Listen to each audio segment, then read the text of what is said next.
लेकिन इन सबके बीच में कैपिटल मार्केट रेगुलेटर सेबी ने बड़े आईपीओ में रिटेल निवेशकों का कोटा घटाने का प्रस्ताव दिया है। गुरुवार को जारी सेबी के कंसल्टेशन पेपर में ये प्रस्ताव दिया गया है। कंसल्टेशन पेपर में लंबी अवधि के निवेश को बढ़ावा देने के लिए बड़े आईपीओ में रिटेल निवेशकों का कोटा घटाने तथा संस्थागत निवेशकों का कोटा बढ़ाने की बात कही गई है। सर, इसकी आवश्यकता क्यों पड़ी और सेबी ऐसा क्यों करने जा रहा है? विपुल जी, बड़ा दिलचस्प किस्सा आईपीओ का। इस दस्तावेज को जब आप पढ़िए, मैंने आज सुबह जब इस पूरे दस्तावेज को पढ़ा तो इसमें कई सारे भारतीय शेयर बाजार में का जो मनोविज्ञान है ना आईपीओ को लेकर, उसके बारे में कई दिलचस्प संकेत मिले।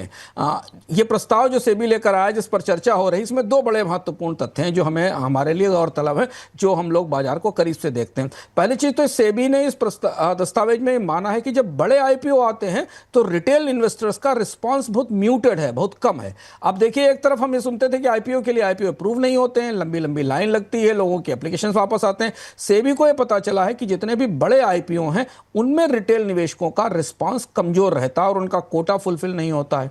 इसकी वजह क्या हो सकती है? इसकी वजह यह होती है कि आईपीओ आने और लिस्टिंग के बाद बाजार में बिकवाली होने के बाद तमाम निवेशक ऐसा समझते हैं, विपुल जी आप इसे बेहतर परिचित होंगे क्योंकि आप उन विशेषज्ञों से अपने कार्यक्रम में बात करते हैं। बहुत सारे लोग ये मानते हैं कि लिस्ट होगा, उसके बाद लिस्टिंग गेंस निकल जाएंगे, गिरेगा तब खरीद लेंगे, बजाय कि हम आईपीओ खरीद लें। तो एक ये वजह हो सकती है जिस वजह के कारण रिटेल इन्वेस्टर्स का कोटा पूरा नहीं होता।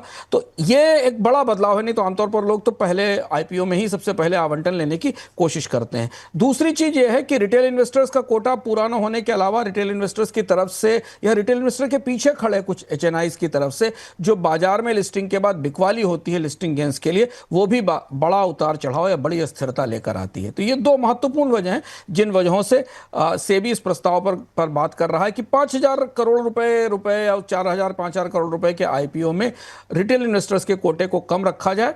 जो संस्थागत निवेशक हैं, जो इंस्टीट्यूशंस हैं, उनके हिस्से को स्थिर रखा जाए, बढ़ाकर रखा जाए, जिससे कि एक तो निवेशकों का आधार मजबूत रहे, ज़्यादा उतार चढ़ाव और सट्टेबाजी ना दिखाई दे, और आईपीओ में की ट्रेडिंग में भी आने वाले समय में स्थिरता बनी रहे। तो इस प्रस्ताव पर कंपनियों की, निवेशकों की प्रतिक्रिया मांगी गई है सेबी की तरफ से।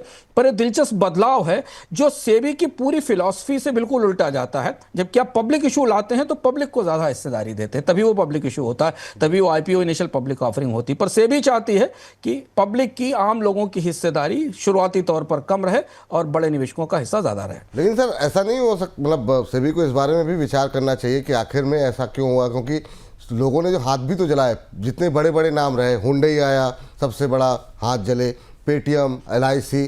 तो इस वजह से जब बड़े नाम आते हैं तो लोग थोड़ा सा घबराते भी हैं, रिटेल निवेशक, कि जिस उम्मीद से उन्होंने पैसे लगाए उनको रिटर्न नहीं मिल रहे थे। तो ये भी एक वजह है कि बड़े आईपीओ से लोग थोड़ा सा जांच परखने के बाद ही पैसे लगाते हैं।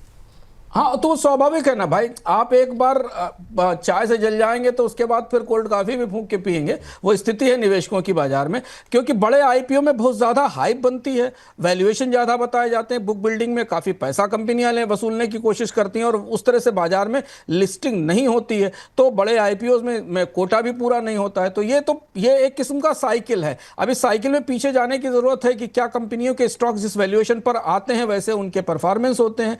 हमने पेटीएम के मामले में या कई कंपनियों के मामले में देखा कि उनके आईपीओ बहुत ऊंची कीमत पर आए, ऐसा लगा कि जैसे कंपनी सब कुछ पूरी दुनिया जहान आपको दे देगी, लेकिन उसके बाद जब नतीजे आना शुरू हुए, परफॉर्मेंस आनी शुरू हुई, तो बिल्कुल उसकी उल्टी थी।